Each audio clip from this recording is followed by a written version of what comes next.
G'day mob, welcome to another episode of Weird Mob Media. As of 2026, Collingwood sits tied with Carlton and Essendon for the most VFL and AFL premierships with 16 apiece. And he got to present me Collingwood's 16th premiership cup. In 1977, following a long drought since their 1958 premiership, David Williamson wrote The Club, a play inspired by the politics and dysfunction surrounding the Collingwood Football Club. It premiered at the Melbourne Theatre Company on May 24. Exactly 4 months later, Collingwood would draw with North Melbourne in that year's VFL Grand Final. A week later, they met again in the Grand Final replay. Something of a recurring fate for Collingwood, and ultimately lost to North Melbourne. On September 18, 1980, Bruce Beresford's adaptation of Williamson's play hit the screen, starring Jack Thompson as former footballer and current coach of the club, Laurie Holden, a character inspired by Ron Barassi. You've done the typical bloody thing. The ball's gone over. What sort of footballer wears a suit? That's Ron Barassi. With Thompson already delivering a powerhouse lead, he's supported by Graham Kennedy as Ted Parker, the club president and owner of Parker's Pies. This bastard's as bad as Parker's Pies. John Howard plays Jeff Hayward, a promising Tasmanian upstart and vocal critic of the club's treatment of him. Stuff the club. Treated me like shit ever since I arrived, so why should I bloody well bother? Frank Wilson plays Jock Riley, a former record-holding player turned board member. He attempts to usurp the presidency from Parker in order to uphold a more traditional, football-first identity. Those days are gone, Jock. I know they're gone, but the kids should know. This club has a proud tradition. This isn't for the benefit of the club, however, but merely for his own ego. If he stays here another year or two, he'll end up beating your precious 282 games. Yeah, well, you couldn't beat it.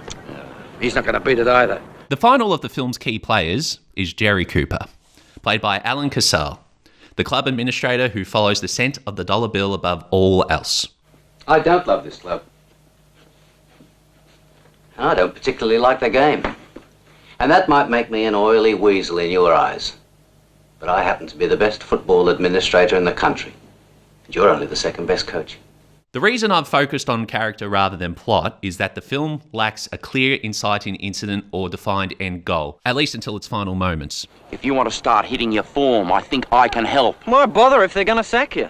Because I want to start winning matches and embarrass the bastards. Another fascinating aspect of the film's production is its use of real VFL footage, intercut with newly shot material featuring Harold Hopkins as footballer Danny Rowe alongside John Howard. The film incorporates footage from the 1979 VFL Grand Final between Carlton and Collingwood. Yes, Collingwood lost that one too, to capture an authentic sense of the crowd and the game.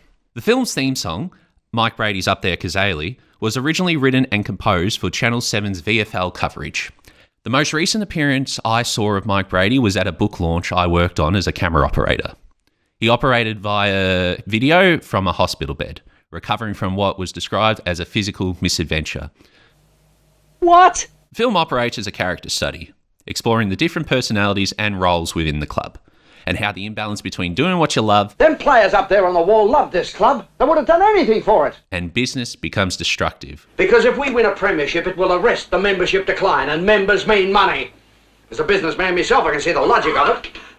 As a businessman yourself? When one attempts to override the other. Yeah, well, I missed out in the history and copped Jock, Ted and Jerry. We all relate to that internal struggle in one way or another. Let me know in the comments what drives you. What allows you to loosen up and be your most expressive self? It's a tempting thought. If you're enjoying this video, give it a thumbs up. It really helps the channel out. And if you want more weird mob oddities, consider subscribing and joining us as we spotlight the history of Australian media. Thank you. From the passionate to the banal, the film maps its characters across a spectrum of values. Laurie stands as the most principled and enthusiastic of the group, despite having reason to be disenchanted with the club. Leave that to me.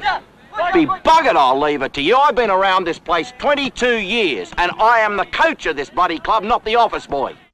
Ted Parker, while driven by business interests, is not without sincerity.